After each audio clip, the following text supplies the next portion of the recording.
అయితే ఈ పునరుద్ధానమున దేవుడు నిన్ను నన్ను మనల్ని బలపరిచే గొప్ప దేవుడు ఒక మాట గుర్తు చేస్తున్నాడు. మన జీవితంలో అవసరమైన మాట పశ్చాత్తాపము. పశ్చాత్తాపము వినండి, పిల్లలు కూడా బాగా వినాలి. అందరికి అవసరమైన మాట పశ్చాత్తాపము, రిపెండెన్స్. ఈ దినము మన జీవితంలో పశ్చాత్తాపము లేకపోతే ముందుకు వెళ్ళగలమా?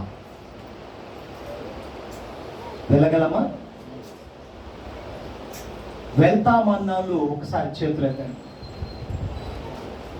పశ్చాత్తాపము లేని జీవితము మాకు అక్కర్లేదు, నేను పశ్చాత్తాపడను అన్నవారు ఎవరైనా ఉన్నారా? భూమి మీద ఎవరు ఉండరు.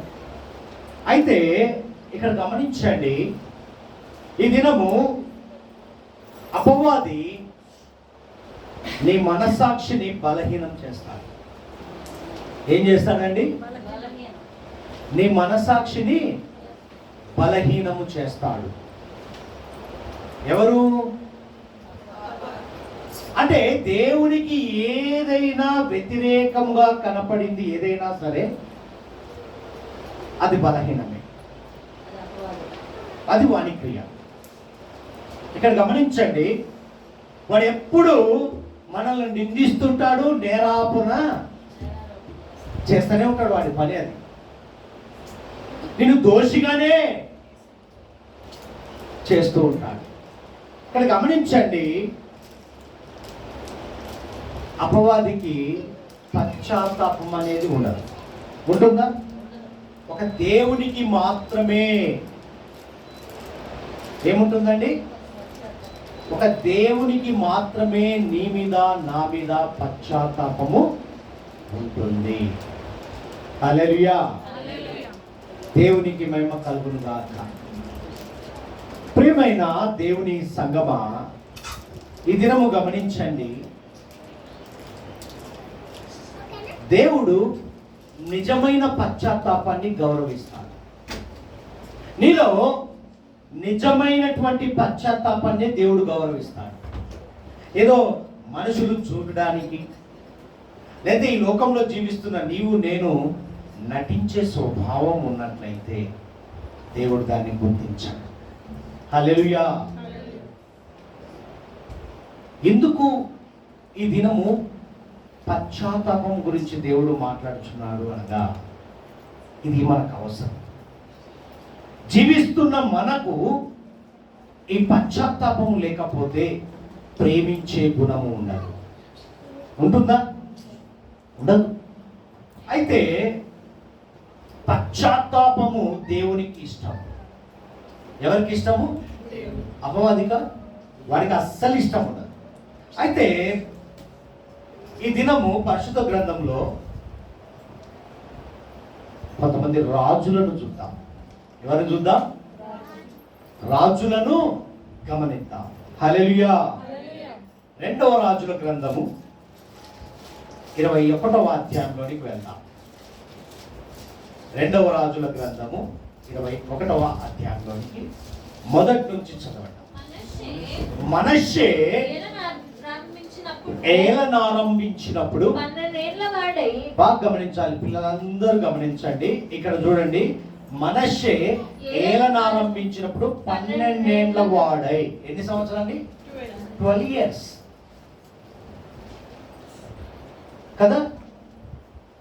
12 ఏళ్ల వాడై యెరూషలేములో 75 సంవత్సరములు 12 సంవత్సరాల నుండి 55 years వరకు ఒక రాజ్య పరిపాలన చేశాడు. చూసారా?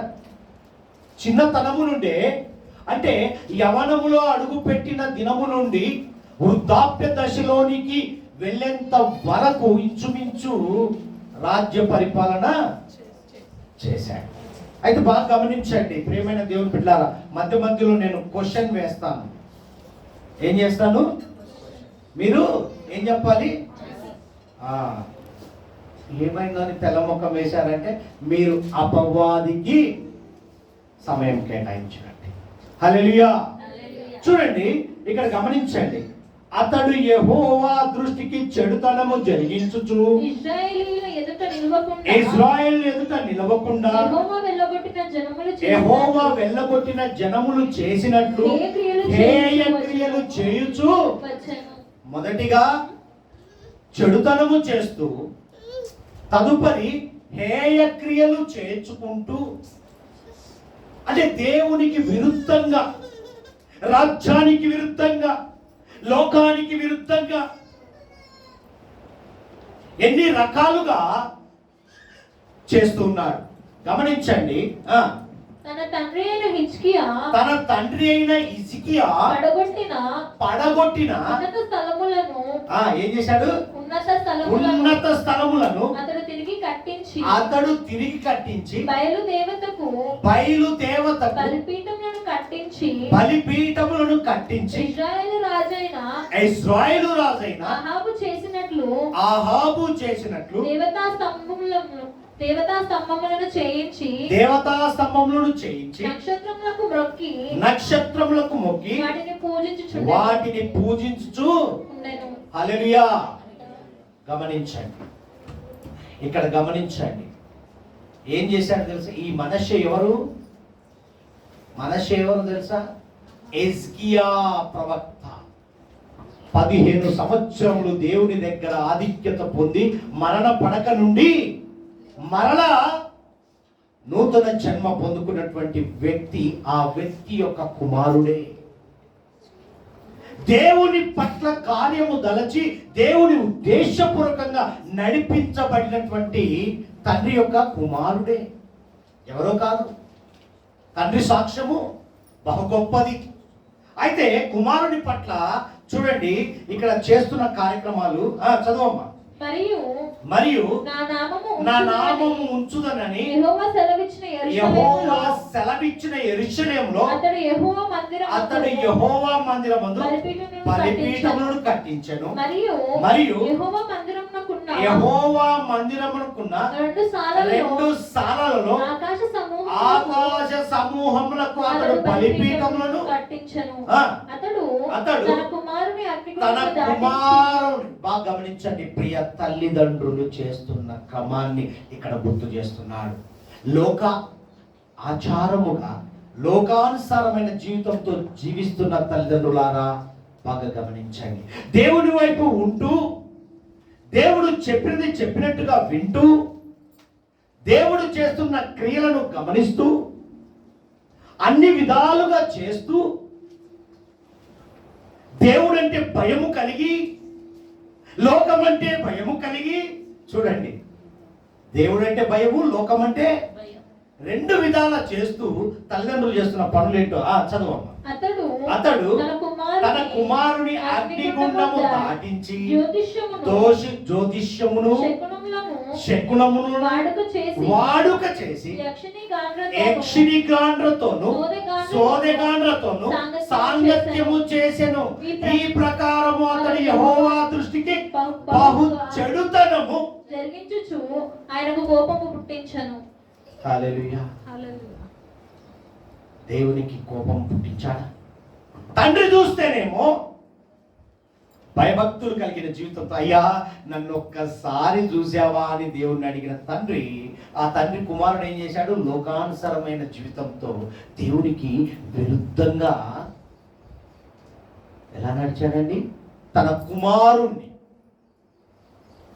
చేయవలసినవన్నీ చేస్తున్నాడు. అంటే దేవునితో నడుస్తూ మనం చేసే పనులవి, అయ్యా ఎవరు చూస్తున్నారులే, దేవుడే కనపడే దేవుడా, మాట్లాడే దేవుడు మన దేవుడు. మన దేవుడు ఎలాంటి వాడు? నీతో మాట్లాడే దేవుడు. ఆయన స్వరాన్ని గైకొని చెవు కలిగినటువంటి వ్యక్తిగా నేను నిలబెట్టిన దేవుడు. నీ కష్ట సుఖాల్లో, నీ సమస్యల్లో నిన్ను నిఠారుగా నీ మీద కనుదృష్టి పెట్టే దేవుడు. అసమాష కాదండి. అందుకే గుర్తు చేస్తున్నాడు. బహు చెడుతనము జరిగించుచు ఆయనకు కోపం పుట్టించెను.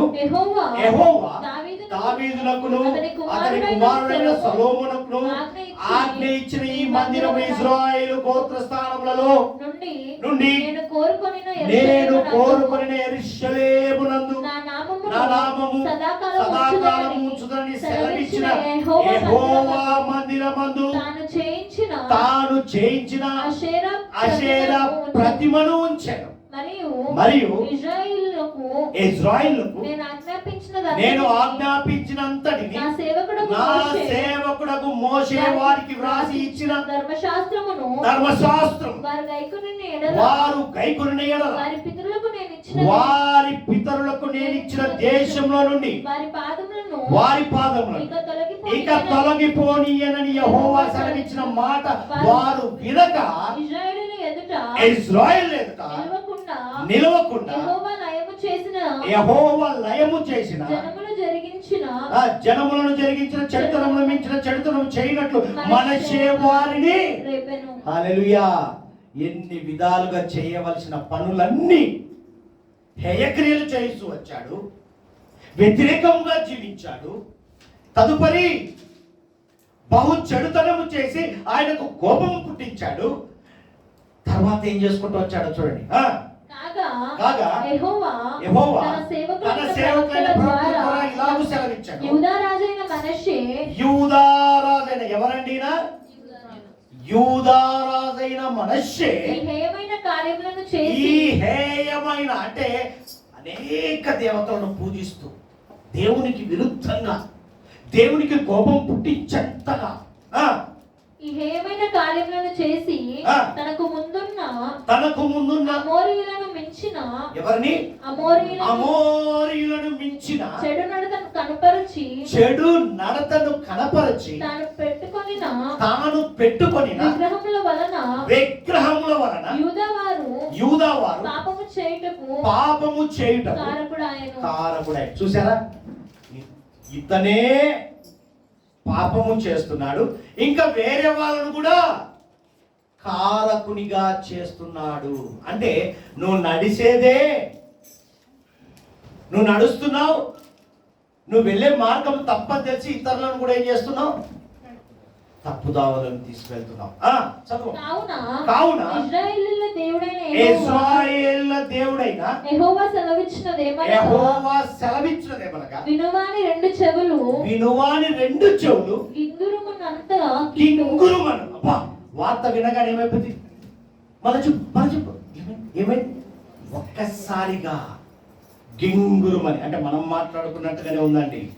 లోకంలో జరుగుతున్న సంఘటనలు నువ్వు విన్నప్పుడు నీ చెవులు ఏ విధంగా గిన్గురుమని, వినరాని మాట ఒక్కసారిగా విన్నప్పుడు నీ చెవులు ఎలా అంటాయి? చదవమ్మా. యెరూషలేము మీదికి యూదావారి మీదికి రప్పించుచు నేను షోమ్రోనును కొలచిన నూలును అహాబు కుటుంబీకులను సరిచూచిన పట్టపు గుండును యెరూషలేము మీద ఏం లాగుతాడట? సాగలాగుదును. ఒకడు పల్లెమును తుడుచునప్పుడు దాన్ని బోర్లించి తుడుచునట్లు నేను యెరూషలేమును తుడిచివేసేదను. హల్లెలూయా. దేవుని ఉగ్రత ఎలా ఉంది తెలుసా? నువ్వు తిన్న పల్లెము కడిగి బోర్లించే క్షణపాటే దేవుని ఉగ్రత వస్తుంది. ఎంత ఈజీగా చెప్తున్నాడు తెలుసా? నా ఉగ్రత ఎలా ఉంటుందంటే, నువ్వు తిని ఎంగిలి ప్లేట్ కడిగి దాన్ని బోర్లించి నీళ్లు పోవాలని ఉద్దేశంతో బోర్లించినట్టుగా నిన్ను బోర్లించగలను. హల్లెలూయా. త్రిప్పగలను, బోర్లించగలను అంటున్నాడు. చదువమ్మా. మరియు నా స్వాస్థ్యంలో శేషించిన వారిని నేను త్రోసివేసి వారి శత్రువుల చేతికి వారిని అప్పగించదను. వారు తమ పితరుల ఐగుప్తు దేశం నుండి వచ్చిన నాటి నుండి నేటి వరకు నా దృష్టికి కీడే చేసి నాకు కోపం పుట్టించుచున్నారే గాని గనుక వారు తమ శత్రువులందరి చేత దోచబడి నష్టము నొందుదురు. హల్లెలూయా. ఆరంభము నుంచి ముగింపు వరకు కూడా వారు చేసిందంతా కూడా దేవునికి వ్యతిరేకమే. మరియు మనష్షే యెహోవా దృష్టికి చెడు నడత నడిచి యూదా వారిని పాపంలో దింపినది కాక యెరూషలేమును ఈ కొన నుండి ఆ కొన వరకు రక్తముతో నిండునట్లు నిరపరాధుల రక్తం బహుగా ఒలికించను. చూసారా, రక్తపాతము చేస్తూ దేవునికి ఏ విధంగా కోపము పుట్టిస్తూ బహు చెడుతనంతో చేస్తున్నది గాక మరలా ఏం చేశాడు తెలుసా? నిరపరాధ రక్తాలు అంటే ఏమీ చెయ్యని వారికి కూడా పాపమేంటో రుచి చూపిస్తూ పాపంతో కలిసిన రక్తము ఒలికించారంట. చూసారా, ఏదో ఒక మాదిరిగా తప్పు చేస్తే ఒక రకం కదండి, వింటున్నారా? ఒక మాదిరిగా చేస్తే అంతకు మించి చాలా ఓవర్ చేస్తున్నాం కదా, ఆ ఓవర్కు ఓవర్ కదా. అయితే చూడండి, ఇక్కడ ఏం చేశాడంట? నిరపరాధుల రక్తమును బహుగా ఒలికించెను. ఇంకా క్షమాపణ ఉంటుందండి? ఉంటుందా? హల్లెలూయా. యెరూషలేమునంతా రక్తపాతం చేశాడు. తండ్రి చేసింది ఒక ఎత్తు అయితే కొడుకు చేసి 2 ఎత్తులండి. అంటే తండ్రి ఒకలాగా వెళ్తే చాలా రకాలుగా సామెతలు ఉన్నాయి. కానీ చూడండి ప్రేమైన దేవుని బిడ్డలారా, ఇక్కడ రాస్తున్న మాట 17వ వచనంలో చూడండి, చక్కని మాట. మనష్షే చేసిన ఇతర కార్యములను గూర్చియు అతడు చేసిన దాన్ని అంతటిని గూర్చియు అతడు చేసిన దోషమును గూర్చియు యూదా రాజులు వృత్తాంతముల గ్రంథమందు వ్రాయబడి ఉన్నది. ఈ రోజు నువ్వు చేసే ప్రతిదీ నేను చూస్తున్నా, మనం అంటాం కదా, అన్ని గమనిస్తున్నా. దేవుడు కూడా అన్ని గమనిస్తాడండి. నువ్వు చేసే ప్రతి పనిని, నువ్వు చేసే ఈ లోకంలో అనుభవిస్తున్న ప్రతి కార్యమును దేవుడు గుర్తిస్తాడు. అందుకే రండి 2వ దినవృత్తాంతంలోనికి వెళ్దాం. చెప్పాడు కదా, వృత్తముల యందు లిఖితములాయను అన్నాడు. చూద్దాం 33వ అధ్యాయంలోనికి వెళ్ళండి. 2వ దినవృత్తాంతంలో గ్రంథము 33వ అధ్యాయము 6వ వచనం చదవం. బెన్హిన్నోము లోయందు అతడు తన కుమారులను అగ్నిలో గుండా దాటించి ముహూర్తములను విచారించుచు మంత్రమును చిల్లగింతను వాడుక చేయు కన్న పిశాచములతోను సోదగాళ్ళతోను సాంగత్యము చేయుచు. ఇప్పుడు కూడా గమనిస్తున్నావా? మంచి రోజు శకునము, మంగళవారము, బుధవారము పాటిస్తున్నావా? మనష్షే లాంటి వారు ఉన్నారేమో, జాగ్రత్త. శకునం, తుమ్మితే దగ్గితే పిల్లెదురైతే రకరకాలు మనకు ఈరోజు సగినం కాలేదండి. నువ్వు నడుస్తున్న క్రమమే మనష్షే జీవితాన్ని దేవుడు చూపిస్తున్నాడు. చూడండి, యెహోవా దృష్టికి బహు చెడు నడత నడుచుచు ఆయనకు కోపము పుట్టించను. హల్లెలూయా. ఎంత కోపం పుట్టిస్తే దేవుడు ఏమన్నాడు? ప్లేటు కడిగి తిరగవేసినంతగా చేయుదును అన్నాడు. చూసారా? భరించినంతసేపు భరిస్తామండి, తరువాత నేను రెచ్చిపోయాను అనుకో ఎవరు ఆపలేరు. దేవుడు కూడా అదే అంటున్నాడు. చూడండి, ఇంట్రెస్టింగ్ స్టోరీ ఎలా ఉందో చూద్దాం. 9వ వచనానికి రండి. 9వ వచనానికి, ఈ ప్రకారము బాగా వినాలి, అందరూ బాగా వినాలి. ఈ ప్రకారము మనష్షే యూదా వారిని యెరూషలేము కాపురస్తులను మోసపుచ్చిన వాడై ఇశ్రాయేలు ఎదుట ఉండకుండా యెహోవా నశింపజేసిన అన్యజనుల కంటెను వారు మరింత అక్రమంగా ప్రవర్తించినట్లు చేయుటకు కారకుడాయను. హల్లెలూయా. ఒక వ్యక్తి నిలబడాలన్నా పడిపోవాలన్నా నువ్వే కారణం. ఎవరు? నడిపిస్తున్న నీవు, చెబుతున్న నీవు.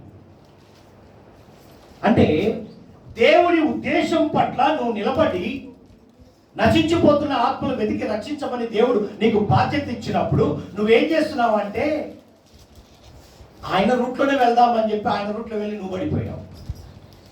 లేదండి ఆమె రూట్లోనే వెళ్దాం సరిచేద్దామని చెప్పి ఆమె రూట్లో వెళ్ళి ఆమె రూట్లోకి వెళ్ళిపోయావు, దేవునికి దూరం అయిపోయావు. ఇక్కడ మాట్లాడుతున్న మాట గమనించండి. మనష్షే గారి జీవితం గురించి మాట్లాడుతున్నాడు. మనష్షే ఏ విధంగా పశ్చాత్తాపడ్డాడో బయలుపరుస్తున్నాడు. చదవండి 10వ వచనం చదువు. యెహోవా మనష్షేకును అతని జనులకును వర్తమానములు పంపినను వారు చెవి యొక్కక. ఏ మనష్షే, బాబు జాగ్రత్త, ఏంద్రా బాబు రెచ్చిపోతున్నావు, విను అంటున్నాడు. హల్లెలూయా. ఆయనతో ఉన్నవారికి కూడా ఒక లేఖ రాసి పంపాడు, విననొల్లక పోయిరి. కాబట్టి యెహోవా అష్షూరు రాజు యొక్క సైన్యాధిపతులను వారి మీదకి రప్పించెను. మనష్షే తప్పించుకొని పోకుండా వారు అతన్ని పట్టుకొని గొలుసులతో బంధించి అతని బబులోనునకు ముందుందిలే ముసళ్ళ పండగ. మనష్షే ఎగురుతున్నావు, ఒక రోజు వస్తాయి. మనం అంటాం కదా, ముందులే చూస్తాడు దేవుడు. చూశాడు. చదువు. అతడు శ్రమలో ఉన్నప్పుడు ఇది రావాలి మనం. ఇక్కడ అస్సలు నీకు నాకు కావలసిన మాట వచ్చింది. చదువు. అతడు శ్రమలలో ఉన్నప్పుడు తన దేవుడైన యెహోవాను బతిమాలుకొని తన పితరుల దేవుని సన్నిధిని తన్ను తాను ముందేమైంది? కళ్ళు ఎక్కడున్నాయి? మనం అంటాం కదా, మరి కళ్ళు నెత్తినెక్కినాయండి. ఇప్పుడు మనం కనపడ్డంలే, అప్పుడు కనపడలేదు దేవుడు మనష్షేకు. ఇప్పుడు కనపడ్డాడు శ్రమల్లో. బతిమాలుకొని ఏం చేశాడు? శ్రమలు వచ్చేసరికి దేవుడు గుర్తొచ్చాడు, బ్రతిమాలుకుంటున్నాడు. తను తాను తగ్గించుకున్నాడు. అంటే అప్పుడు తను తాను హెచ్చించుకున్నాడు, రాజునని, పవర్ ఉందని. ఇప్పుడు ఏమైపోయింది? బంధించేలోపు ఎంతటి వాడైనా రావాల్సిందే. వచ్చాడు, తను తాను తగ్గించుకొని ఏమంటున్నాడంట? ఆయనకు మొరలినగా ఆయన అతని విన్నపములను అంటే నీలిగావు కదా మనష్షే, నేను పంపించిన వర్తమానం కూడా కేర్ చేయాలని చెప్పి చెవున పెట్టకుండా ఉన్నాడా? ఆలకించాడు. మన దేవుడు ఎలాంటి వాడండి? నీ మొర నా మొర వినని వారి మొర కూడా వినే గొప్ప దేవుడు. ఆలకించాడు. యెరూషలేమునకు అతని రాజ్యములోనికి అతన్ని తిరిగి తీసుకొని వచ్చినప్పుడు యెహోవా దేవుడై ఉన్నాడని. అంటే అప్పటి వరకు దేవుడు ఎరగలేదా?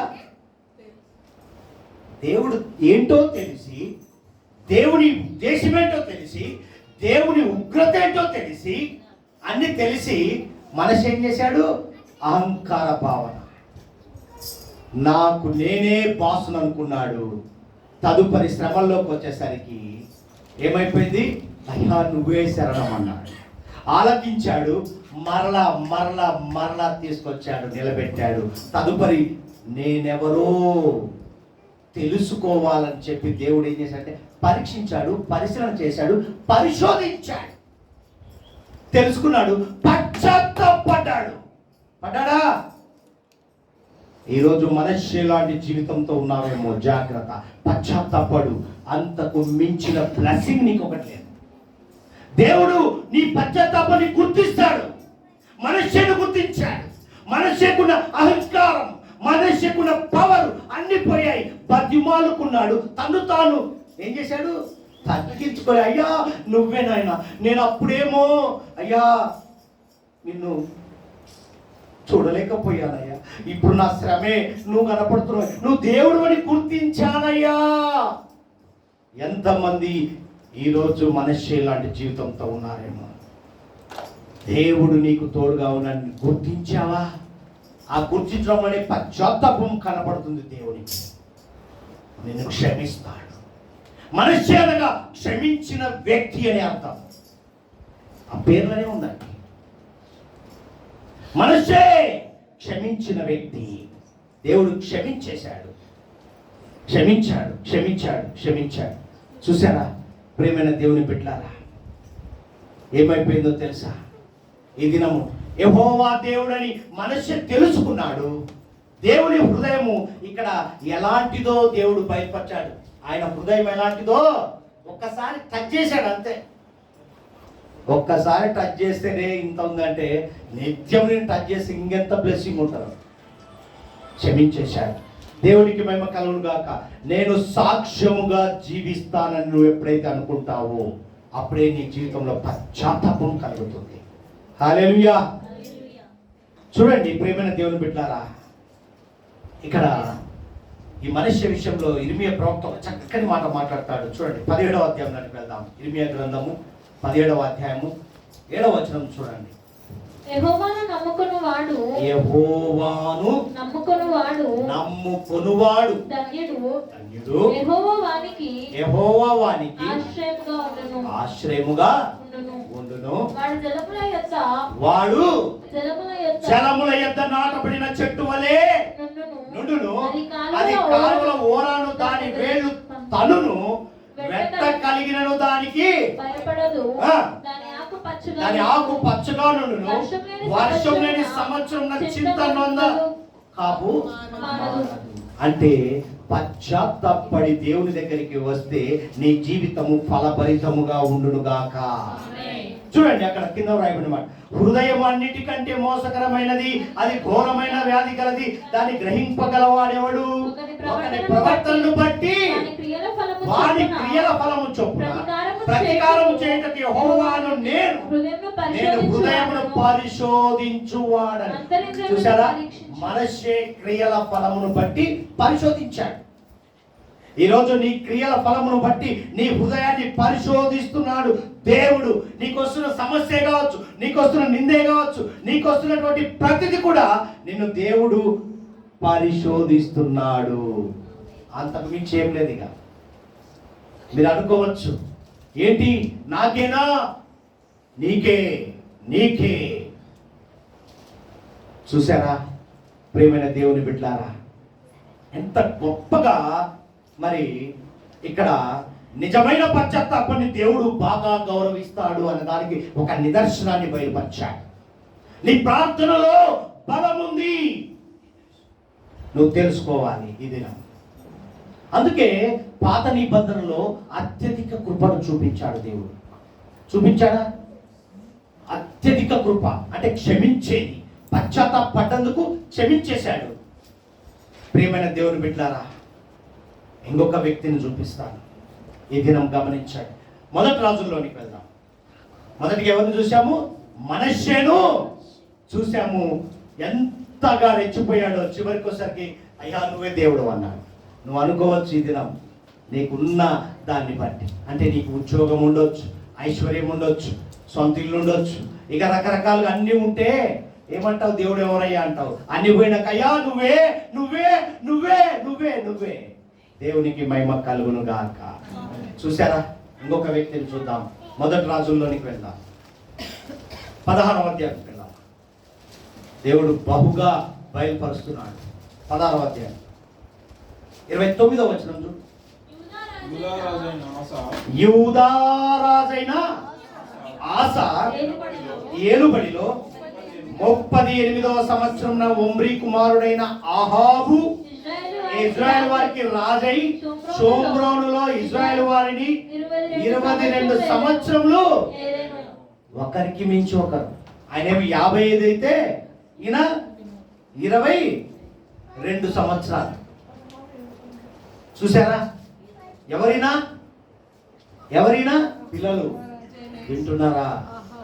ఆహాబు. అక్కడేమో మనశ్శే, ఇక్కడ ఆహాబు. చదువమ్మా. ఒమ్రీ కుమారుడైన ఆహాబు తన పూర్వీకులందరినీ మించినంతగా యెహోవా దృష్టికి చెడుతనము చేసెను. చూసారా, ఒకరిని మించి ఒకరున్నారు. తన పూర్వీకుల కంటే ఇంకా బహుగా చెడుతనం చేశాడు. చదువమ్మా. నెబాతు కుమారుడైన యెరోబాము జరిగించిన పాపక్రియలను అనుసరించి నడుచుకొనుట స్వల్ప సంగతి అనుకొని వాడు చేసింది కొంచెమే మనం అనుకున్నాడు. ఇప్పుడు నువ్వు అనుకోవచ్చు, నేను చేసేది కొంచెమే, ఆయన కంటేనా, అబ్బో ఆయన చేసిన దాంట్లో నాకు 5 పైసలు కాదండి, నువ్వు సమర్థించుకోవడం. చదువు. అతడు సీదోనీయులకు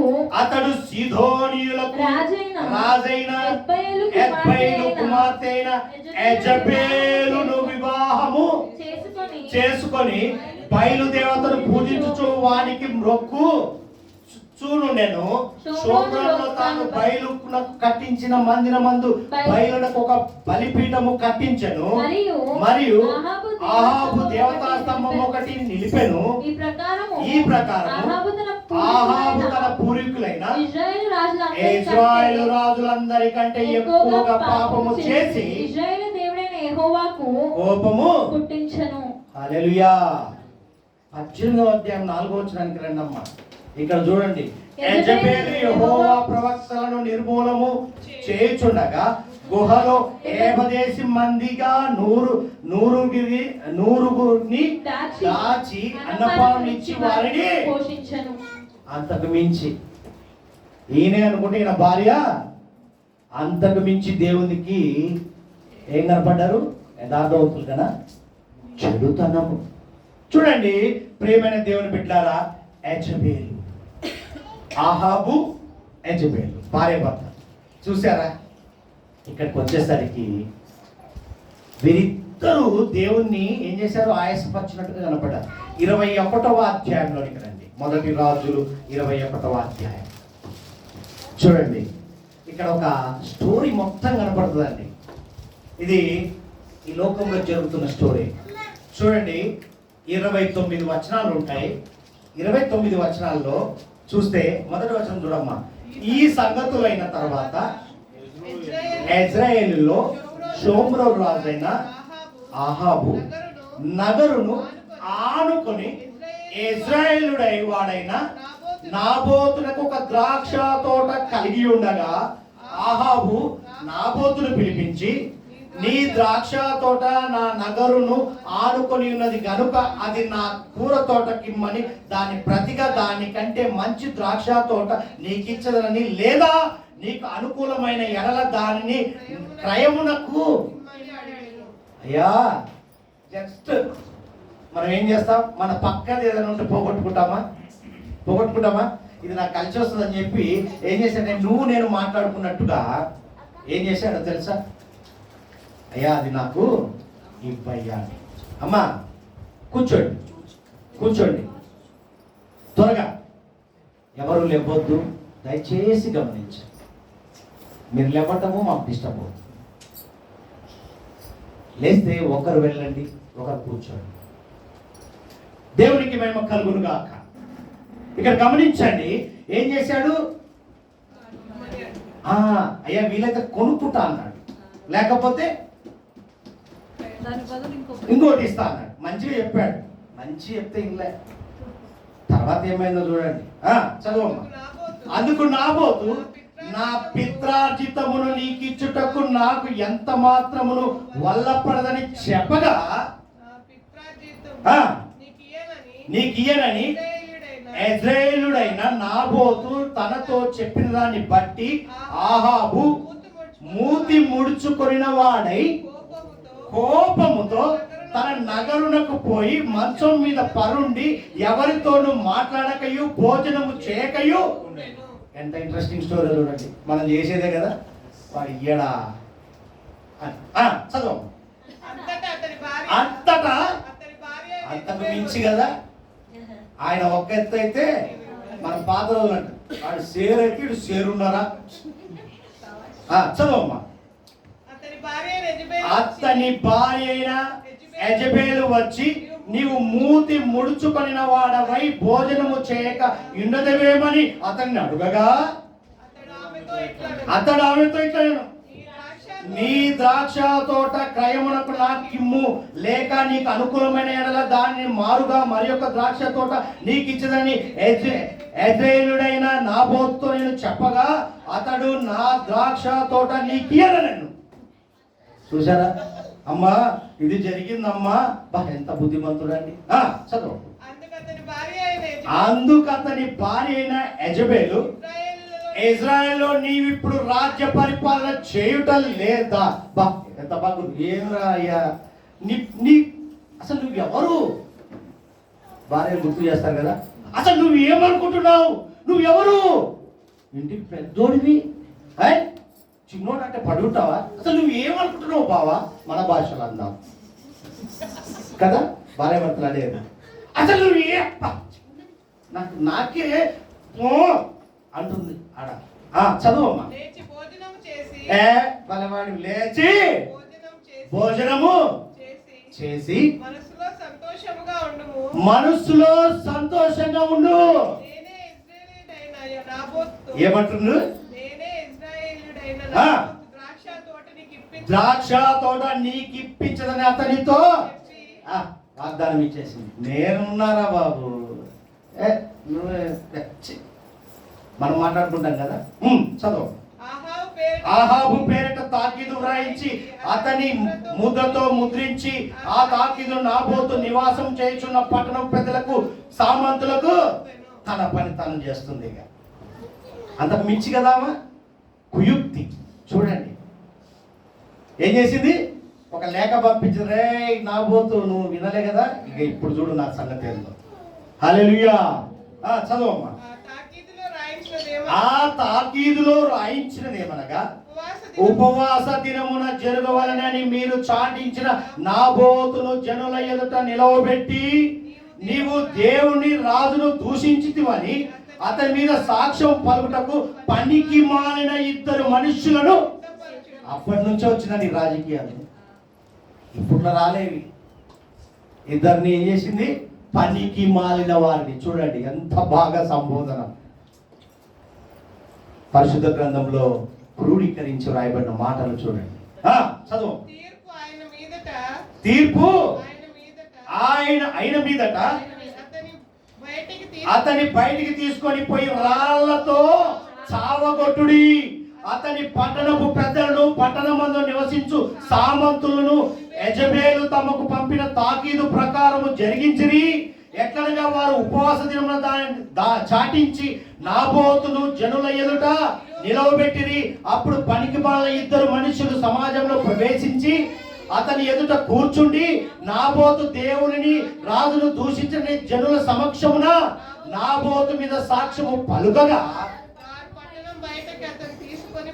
రాళ్లతో. అక్కడ న్యాయం జరిగిందా? ఏం జరిగిందా? అన్యాయము జరిగింది. దేవుడు చూస్తూ ఉన్నాడు.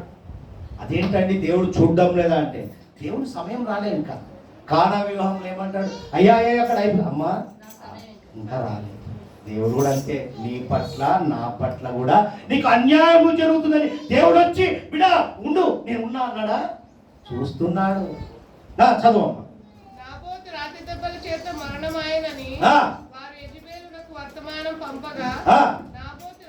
నాబోతు చదువు. నాబోతు సజీవుడు కాడు, అతడు చనిపోయాను కనుక నీవు లేచి నాబోతు క్రయమునకు నీకు ఇయ్యనొల్లకపోయినా అతని ద్రాక్ష తోటను స్వాధీనపరచుకోనమని ఆహాబుతో. అది మంచం మీద ముడుక్కొని పడుకున్నోనికి ఏం చెప్పింది? లేరా బాబు, నేనున్నా నీ వెనకాల. అలా అంటున్నారా? జాగ్రత్త భార్యలు, భర్తలు జాగ్రత్త అండి. భార్య ఉంది కదా ముందు పోకండి, దెబ్బలు పడతాయి. చూడండి. నాబోతు చనిపోయినని ఆహాబు విని లేచి యెజ్రెయేలుడైన నాబోతు ద్రాక్ష తోటను స్వాధీనపరచుకొనబోయెను. హల్లెలూయా. ఇక్కడ అసలు కథ మొదలైంది. చదవమ్మా. అప్పుడు యెహోవా వాక్కు, ఇప్పటిదాకా దేవుడు చూశాడా? చూశాడు. ఇప్పుడు దేవుడు ఎంటర్ అయ్యాడు. చదవమ్మా. తిష్బీయుడైన ఏలియాకు ప్రత్యక్షమై ఇలాగు సెలవిచ్చాడు, నీవు లేచి షోమ్రోనున్న ఇశ్రాయేలు రాజైన ఆహాబును ఎదుర్కొనుటకు బయలుదేరుము. అతడు నాబోతు యొక్క ద్రాక్ష తోటలో ఉన్నాడు, అతడు దాన్ని స్వాధీనపరచుకొనబోయెను. నీవు అతన్ని చూచి ఇలాగూ ప్రకటించుము, యెహోవా సెలవిచ్చినదేమనగా దీన్ని స్వాధీనపరచుకొనని నీవు నాబోతును చంపితివి కదా. యెహోవా సెలవిచ్చినదేమనగా ఏ స్థలమందు కుక్కలు నాబోతు రక్తమును నాకెను, ఆ స్థలమందే కుక్కలు నీ రక్తమును ఏ విధముగా ఎక్కడైతే నీవు దేవుని అవమానపరచవో అక్కడే నీకు అవమానము జరుగునుగా. ఎక్కడైతే దేవునికి వ్యతిరేకంగా నిలబడ్డావో అక్కడే నీకు వ్యతిరేకంగా అందరూ నిలబడుదురుగాక అన్నాడా? ఏ కొలతతో కొలుస్తావో మనం అంటగా కత్తి పట్టువాడు. చదవమ్మా. అంతటా ఆహాబు ఏలియాను చూసి, నా పగవాడ, నీ చేతిలో నేను చిక్కబడుతున్నా అని పలుకగా, ఏలియా ఇట్లను, యెహోవా దృష్టికి కీడు చేయుటకు నిన్ను నీవే అమ్ముకొని ఉన్నావు గనుక నా చేతిలో. ఈరోజు మనం అలా ఉన్నామేమో, అమ్ముకునే పరిస్థితిలో ఉన్నామేమో. జాగ్రత్త. చదవండి. అందుకు యెహోవా ఇలాగ సెలవిచ్చాను, నేను నీ మీదికి అపాయము రప్పించెదను, నీ సంతతి వారిని నాశనము చేతును. అల్పులేమి కనులేమి ఇశ్రాయేలులో వాళ్ళు ఆహాబు పక్షమున ఎవరు లేకుండా పురుషులందరినీ అయిపోయా కొలాప్స్. ఇశ్రాయేలు వారు పాపము చేయుటకు నీవు కారకుడువై నా కోపం పుట్టించింది గనుక నెబాతు కుమారుడైన యెరోబాము కుటుంబమును అహియా కుమారుడైన బేషబ కుటుంబమునకును నేను చేసినట్లు నీ కుటుంబమునకు చేదునని యెహోవా సెలవిచ్చున్నాడు. మరియు యెజబెలును గూర్చి యెహోవా సెలవిచ్చునేమనగా, ఇశ్రాయేలు ప్రాకారమునొద్ద కుక్కలు యెజబెలును తినివేయును. హల్లెలూయా. చూసావా? ఒకరి నాశనము కోరుకుంటే దేవుడు ఊరుకుంటాడా? జాగ్రత్త అండి. తర్వాత చదువు. కుక్కలు తినివేయును, బయటి భూములలో చచ్చు వారిని ఆకాశ పక్షులు తినివేయునని చెప్పాను. తన భార్య అయిన యెజబెలు ప్రేరేపణ చేత యెహోవా దృష్టికి కీడు చేయ తన్ను తాను అమ్ముకొనిన. ఈడ ఒకటి గుర్తొస్తుందండి. అవ్వ చెప్తేనే కదా ఆదాం తిన్నదంటారు, అవునా? మరి అప్పుడంటే ఆదాం విన్నాడు, ఇప్పుడు ఏమైంది? హల్లెలూయా. వింటున్నారేమో, వినాలి. భార్య చెప్పింది వినాలి, కానీ దేవుడు చెప్పే మాటలు కూడా గ్రహించాలి. ఇక్కడ ఏమైంది? యెజబెలులో ఉన్న అపవాది క్రియలు అక్కడ కనపడ్డాయి. మీరంతా మంచివారే, దేవునికి మహిమ కలుగును గాక. చదువు. ఎవడును లేడు. ఇశ్రాయేలు ఎదుట నిలవకుండా యెహోవా వెళ్ళగొట్టిన అమోరీల ఆచార రీతిగా విగ్రహములను పెట్టుకొని అతడు బహు హేయముగా ప్రవర్తించాడు. ఆహాబు ఆ మాటలు విని తన వస్త్రములు చింపుకొని, ఇక్కడ రండి. అసలు ఏమైందో తెలుసా?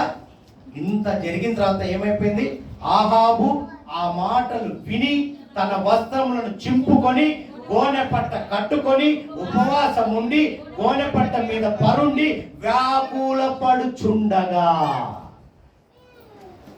మంచం మీద పడుకున్నప్పుడు గుర్తుకు రాలేదేమో వ్యాకులం కదా, ముర్ర ముడుచుకొని అన్నం తినకుండా నా భార్య చూసుకుంటుందిలే అనుకున్నాడు. ఇప్పుడు ఏమైపోయింది చూసారా? యెహోవా వాక్కు తిష్బీయుడైన ఏలియాకు ప్రత్యక్షమై ఇలాగ సెలవిచ్చాడు, ఆహాబు నాకు భయపడి వినయముగా ప్రవర్తించుట చూచితిని. అంటే ఇక్కడ అర్థం చేసుకోండి బాగా. చెప్తున్నాడు ప్రవక్తతో, చూసావా ఎలా ఉన్నాడు? అప్పుడు ఎలా ఉన్నాడు, ఇప్పుడు ఎలా ఉన్నాడు? చూసావా? ప్రవక్త గమనించు. చదువు. నాకు భయపడి అతడు ఆ. వినయంగా ప్రవర్తించుట చేత ఆ. ఆ అపాయం అతని కాలమునందు సంభవింప. హల్లెలూయా. నాకు భయపడి అతడు వినయముగా ప్రవర్తించుట చేత ఆ అపాయము అతని కాలమునందు సంభవింపకుండా ఆపి. హల్లెలూయా. పశ్చాత్తాపడ్డాడా? పశ్చాత్తాపడ్డాడా లేదా?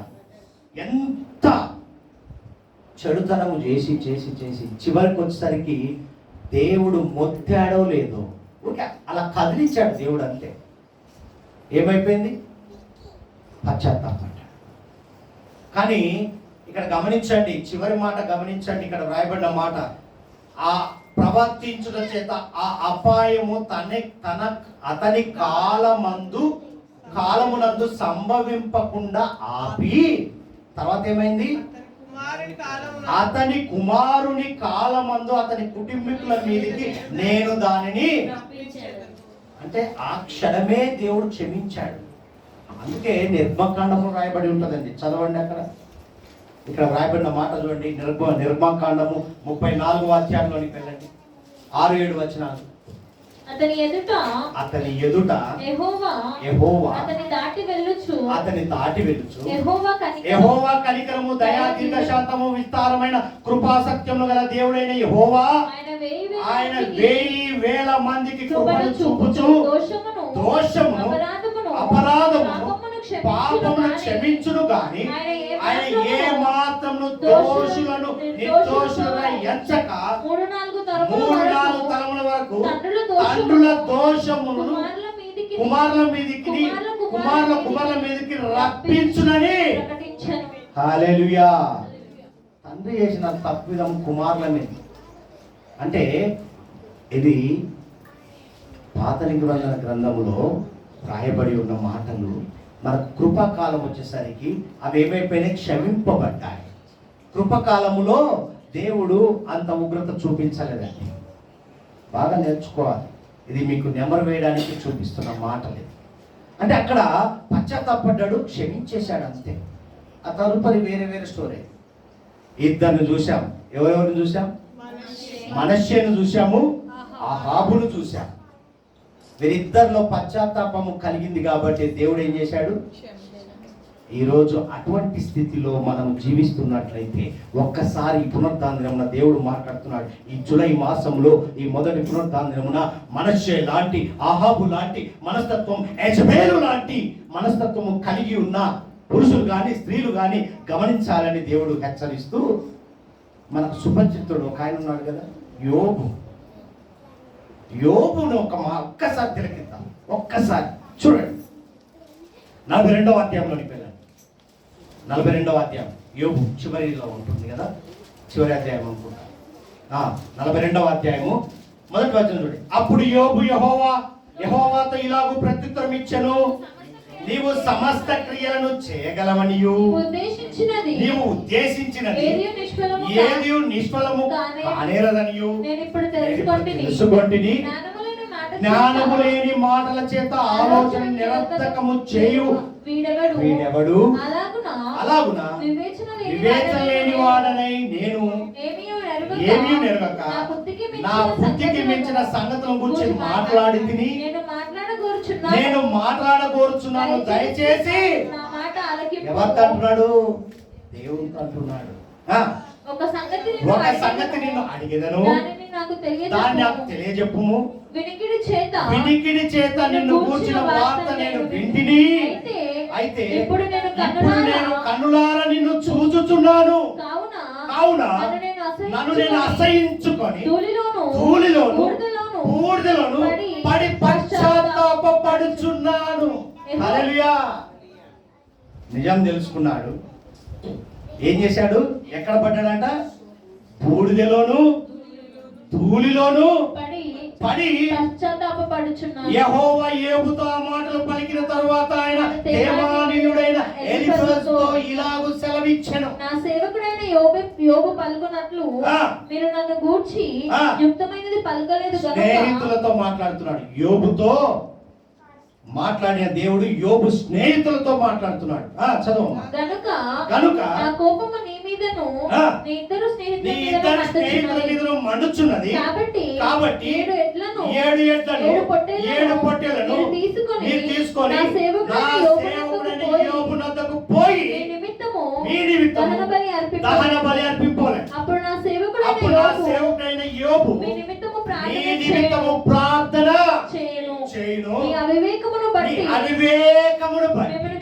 మిమ్మల్ని శిక్షింపక యుండునట్లు నేను అతని మాత్రం అంగీకరించెదను. ఏలయనగా నా సేవకుడైన యోబు పలికినట్లు మీరు నన్ను గూర్చి యుక్తమైనది పలుకలేదు. యుక్తమైనది పలుకవలెను. హల్లెలూయా.